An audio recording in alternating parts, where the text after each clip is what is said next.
first of all, I want to say thank you, Neal, for inviting me. It's a great honor to do this, and I'm happy to do it. But I feel like it makes me feel like a rooster on a prime hoot. And, and anyway, yeah, it's nothing like feeding the ego, right? Okay, and the thing is, it's like uh, me, Daniel Broadway, we got big enough egos already, right? but anyway, I wanted to preface what I was going to say here with that because everybody's looking, in fact, Neal used the word secret sauce, and the thing is, there is no secret sauce. You know, this is um, basically, everything that we do has been laid out in front of you, and it's just there for you to pick. I mean, it's not to pick; it's just there for you to learn to repeat.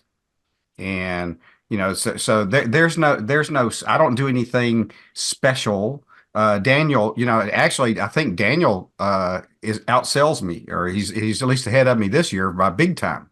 No, okay, and see, did it again. Sorry, Daniel. But But I knew for sure. keep feeding my ego, Dan. I There don't you mind. go. But, There you but I knew go. for sure you were ahead of me this year. I mean, I figured it up. The thing I like about doing IULs, like doing this and final expense, and then I graduated. That's what I kind of way I think of it. I graduated to the very complex mortgage protection, right?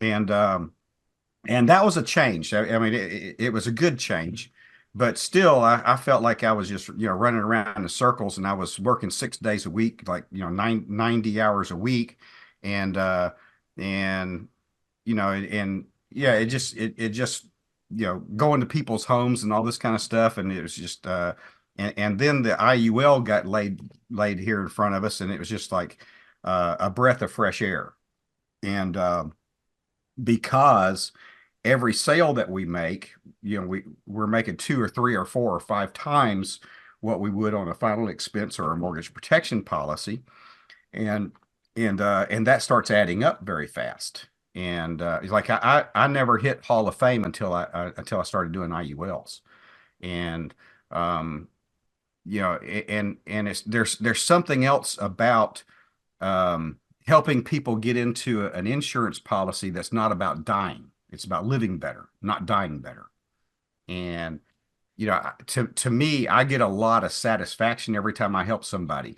And I'm and if you haven't, a lot of y'all are new, right?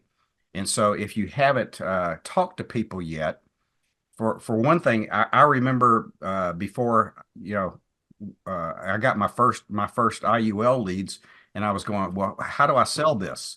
Or what do I do? And Juan and I, we talked about that, and he gave me a kind of an outline of how to present it, and because I'd never even opened up the illustration software, and and but the thing is that you go through this stuff, and when you show this to people, the light bulb goes off, and they just get really excited about it. And it's a very satisfying feeling when you take somebody who's frustrated with their life, they're making 60, 70, 80, even 120,000 dollars a year, and you show them, you give them, you're helping them see a vehicle that if they put something into it, it can help them retire, making a quarter million or 500,000 a year because they have control of it. And it's just very, very, very satisfying to me. And so I have no problems with motivation every day to get up and tackle this job because I just like you know I don't if however you want to look at it, if it's you like helping people or you like the feeling that you get when you help people, either way it's a great feeling and it's a great mission, so to speak. And so that's the thing I like about this business. The financial end of life insurance is just awesome. And we don't have the problems here with IULs that, final expense, the chargeback rate is high. Mortgage protection, same thing. On IULs, that it's, I mean, I don't even notice it. It's just not a thing. And I mean, it happens, but it's not really a thing. It like you can take a 2 week vacation, and you're not digging yourself out of a hole for the next month with when you're doing IULs. And that's also very, very nice. Like this year I've been to Colombia, um, Thailand, Hawaii, and I think that was it. It's only And halfway through the year. yeah, yeah, and um, and I still make really good money taking all that breaks. Well, in final expense and mortgage protection, that would not have been possible. Even though I was selling $40,000 a month, it was just not possible, because if you take 2 weeks off, you'd be spending the next month and a half making up for all the chargebacks. And IULs, you don't worry about that. That's not a deal. So, congratulations, folks. You are in the right place. Congratulations, folks. You are on the right team to help you accomplish what you're really wanting to do. Okay, you are definitely in the right place. There's such a huge part of family first life that you could have ended up in, and you would not be happy. You're gonna be this is gonna make you happier, more profitable, more satisfied, and than you can imagine. And the only thing that it takes is that, number one, you be teachable, and number two, you follow the plan. Don't try to think that you know how to do it better just because your life experience is different. Um, Keep it simple, stupid. Well, Well, actually, does your that's a really good point. What you're or a good question that you've got there, and the way I see this, Oscar, and for me, it's real simple. Okay, is that if you think this is complicated, then it's complicated. Okay, and the thing is that you don't have to think anything about the IUL. If you watch a video of Neal or me or Juan doing the demonstrate, doing a Zoom call, and you map it out, you outline it, and you write down some particular words, like on the close. That's important. Okay, but you map out that, and if you just do the same thing, you don't have to know much about the IUL except for what you're showing people. And what you're showing people is what you've seen on those videos. That's it. Well, how do they how is it that it only participates in upswings, not the downswings? Well, that's a good question. That's the way they work it, and it's just saying. And you say, me, I answer it. I don't even actually tell them how, because I don't understand it. Okay, for one. But the thing is, I don't need to know that. They don't need to know that to know that they want an IUL or not. Okay. Right. But so what I just say, you've seen those commercials on TV about retiring, and people putting money into annuities, and it only participates in upswings and not the downswings. You remember seeing commercials about that? And they go, yeah, so this works the same way. And they go, oh, here's what I would change it. And it goes along with what I was saying here. Is that Juan, he's the first one that got into this, and he had learned from several other people. And anyway, he came up with this thing, and he taught me that. Okay. And I was doing great, like selling gobs. Okay. 7, 8, 10 policies a week, and making money hands over fist. And then all of a sudden, I wasn't selling. And talking to the same people, in my mind, I was doing exactly the same thing. And so Juan says, "Hey, Dan, I want to get on a Zoom call, and I want you to just go through your presentation with me." And so I went through the presentation, and I was saying, I added a couple of things. Okay. me, I like to have fun. For those of you who know me, I do and my son, if you met him in Hawaii, we're two peas of a pot, in the same pot. But we like to have fun, so I like to joke with people.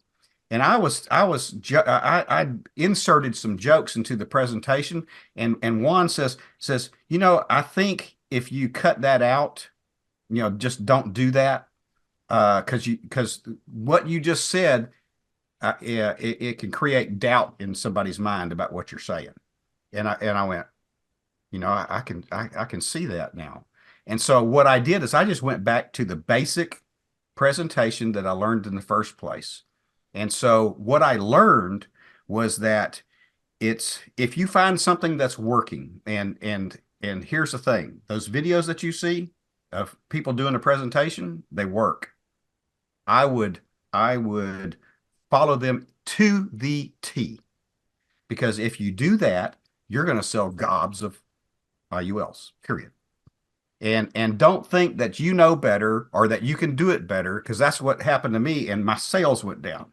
And it was just a little tweak here and a little tweak there, but I messed it up. Another thing that you can do, oh, how in the world do people, because it's very brief what we explain to people, but they don't understand about the IUL and this about the IUL. So you try to add all that in, and all it does is confuse them. Don't try to insert, well, your own reasoning and your own, know-how, or, quote unquote know-how, because you don't know how.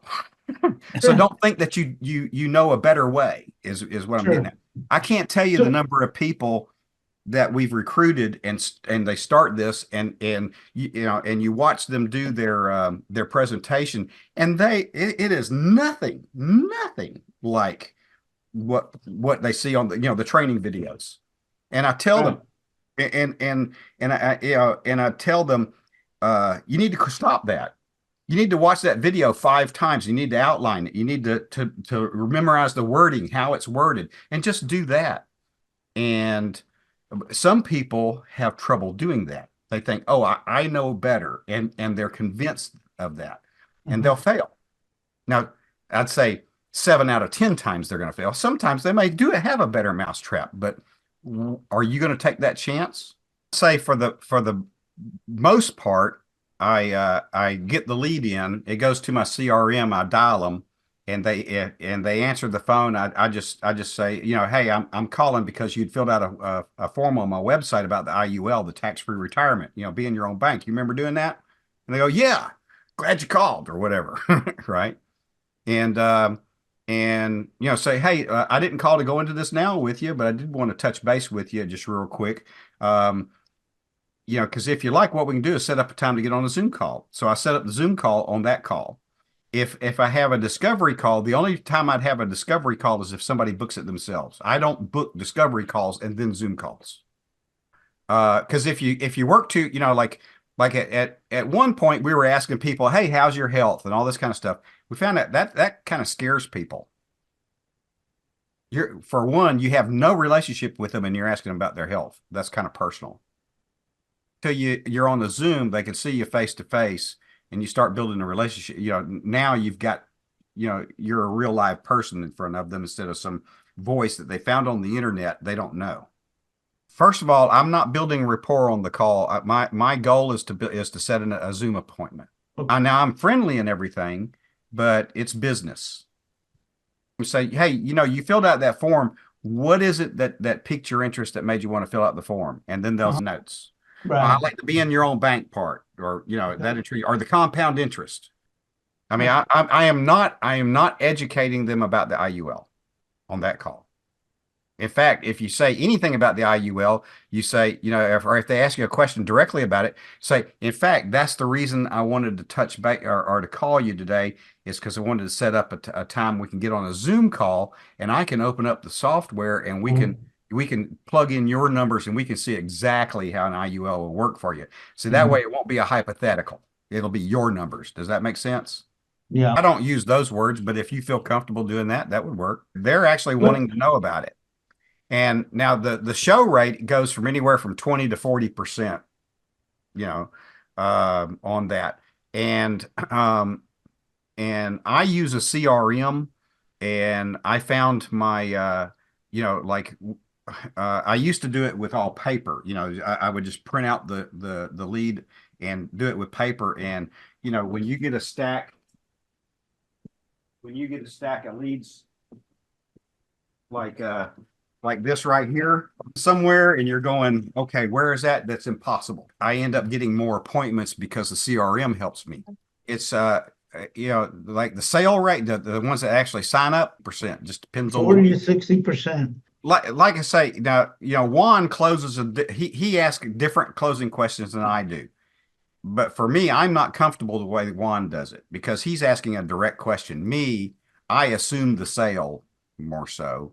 I think. I mean, it's the way I think about it. But Juan does great. So who's to say? It's just that but I learned this from Juan, and then he changed to a different way, and he gets the same results. But it's he feels more comfortable with that but I feel comfortable with the old way.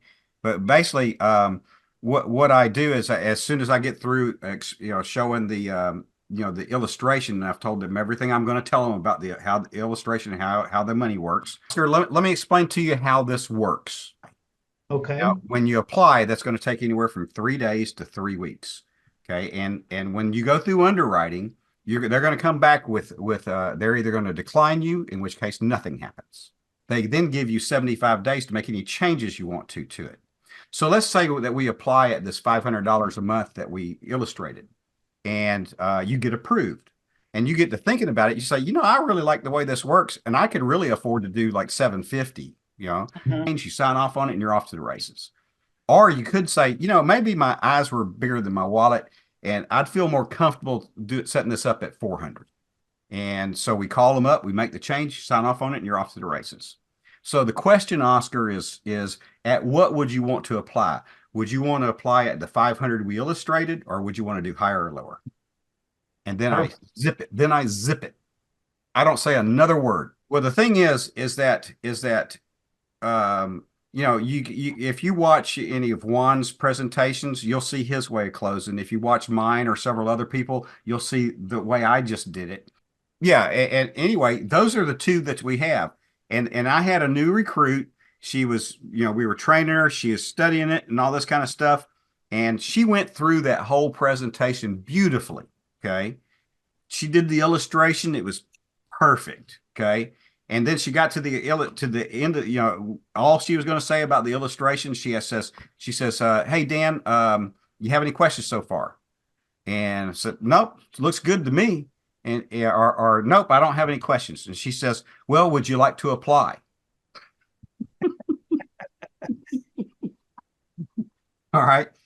First of all, that is very unfair. That's a very unfair question because now you're giving people, they're having to make a choice right now, a business decision. And the whole weight of that falls on them right there and then. So you talk about being high pressure, that's high pressure. Okay. A better way to do that is you give people a choice. Okay. And you assume, I mean, they've been telling you, oh, I love this. This is great. And they're asking questions, they're involved. Okay. And then so you assume the sale. And that's the better way because now I didn't ask you if you wanted to apply. I assumed you want to apply because everything you've been telling me, you like it, right? So instead you say, here's how it works. Okay, here's what the expectations are and how it works, the application process. You're going to go through underwriting. It takes 3 weeks, 3 days, 3 weeks, and they're going to either decline you and nothing happens, or in which case nothing happens, or they approve you, in which case they give you 75 days to make any changes you want. We could apply, and I'm telling them we could apply at what we just illustrated, this $500. Okay. But anyway, from 25 to 60 is, in my opinion, is great. When they get to 60, I start asking them, other questions about, I'm going to show them the IUL, but Yep. I'm also going to, ask them, what is it they're hoping to get out of the IUL? They're almost at retirement age. Are you wanting to get, retirement income, out of this in the next 5 years? Or are you wanting to put money up to, for your kids and grandkids to have as a legacy, or what's your goal here? So I'm gonna be finding out about that goal. I'm also going to be finding out about, well, what have you got set up for retirement already?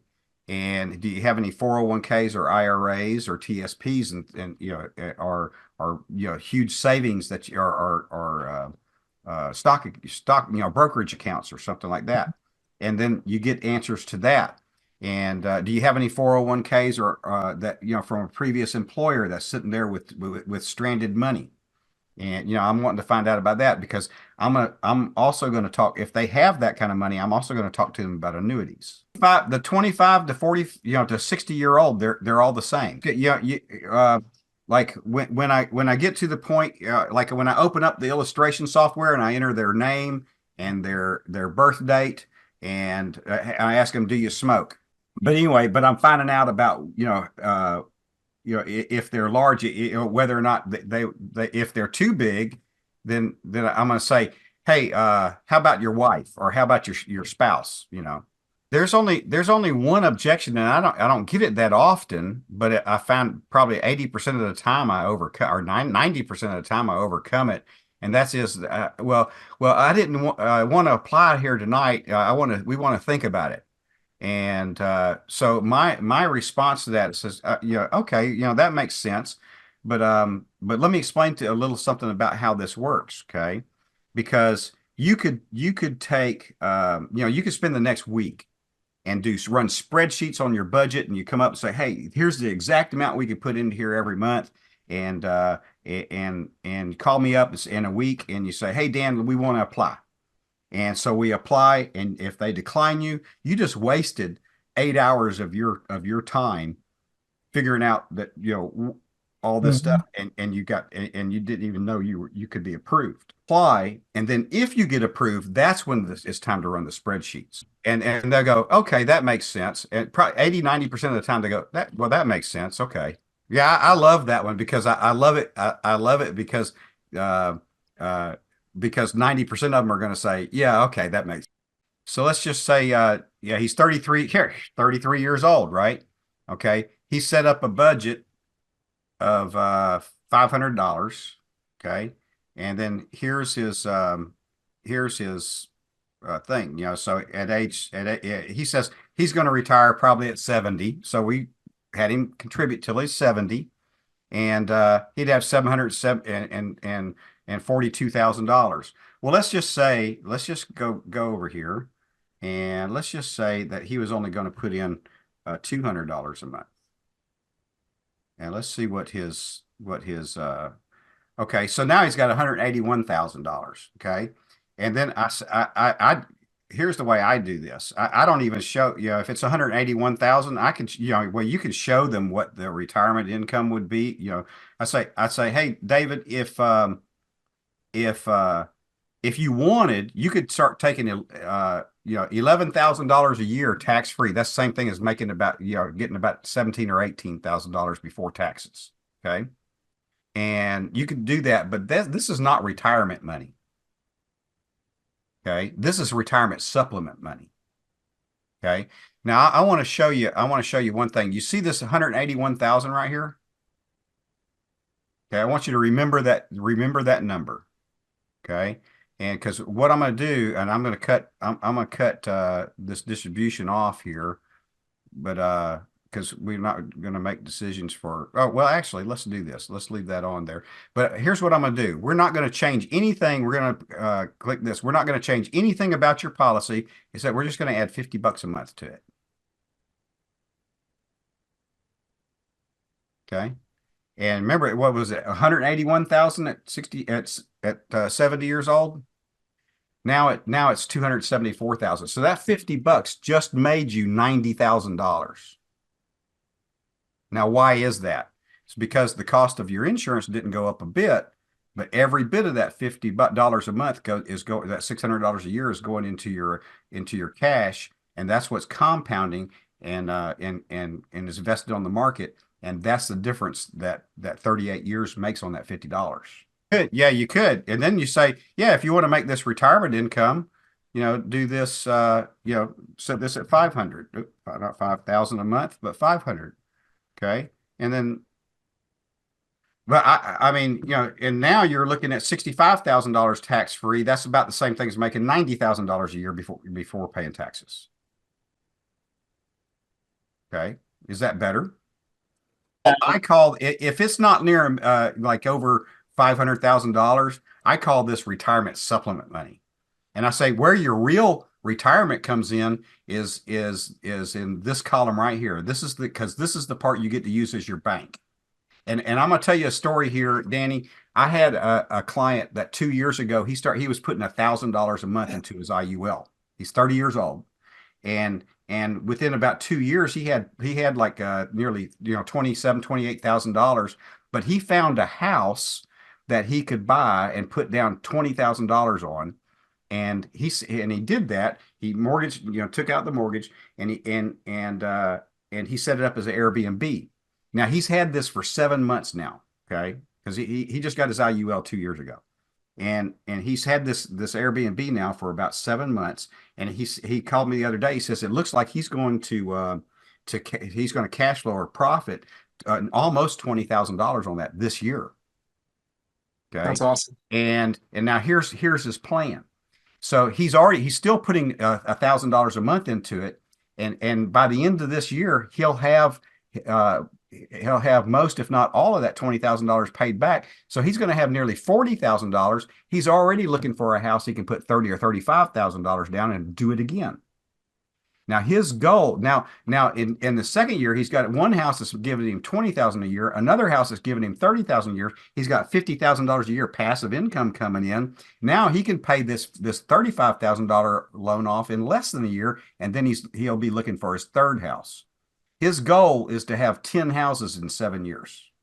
And Oh, that's averaging him $20,000 to $30,000 a year in passive income. So he's making two to $300,000 a year passive income. And that didn't come from the market, because this column right here is based on what the market does. And you and I have no control over that, do we? But we have full control over what we do with this money. And this is where your wealth and retirement comes from. Does that make sense? See, when you've got 500,000, that's apartment complex money. Think about that for a second. Okay. Now, any questions so far? powerful. Okay, let me explain to you how this works. Because this is insurance, and then I do the close. That's it. Is that when you give him permission to lower it, because he's thinking, oh man, I shouldn't have said 500. Right. you know, Right. and then he's going to be making excuses for not applying, right? Right. Okay. So you give him permission to lower it. Yep. That's But awesome. it's still a sale regardless. Correct. Yeah. But And does it really matter to you whether he sets it up at 400 or 800? I don't really care. No. Because I'm going for the law of numbers. It's like like January, I had that $200,000 month. Well, that doesn't happen to me every month, but people say, "Oh, Dan, you're so lucky." Now, I talk to enough people that I'm going to run into those people, those high dollar people every so often, every 1 or 2 or 3 months. Well, if you're talking, but I'm talking to or I'm setting like 20 to 30 appointments a week. Well, if you're setting 3 appointments a week, it's going to take you 8 months to do what I did in 1 month. Mm-hmm.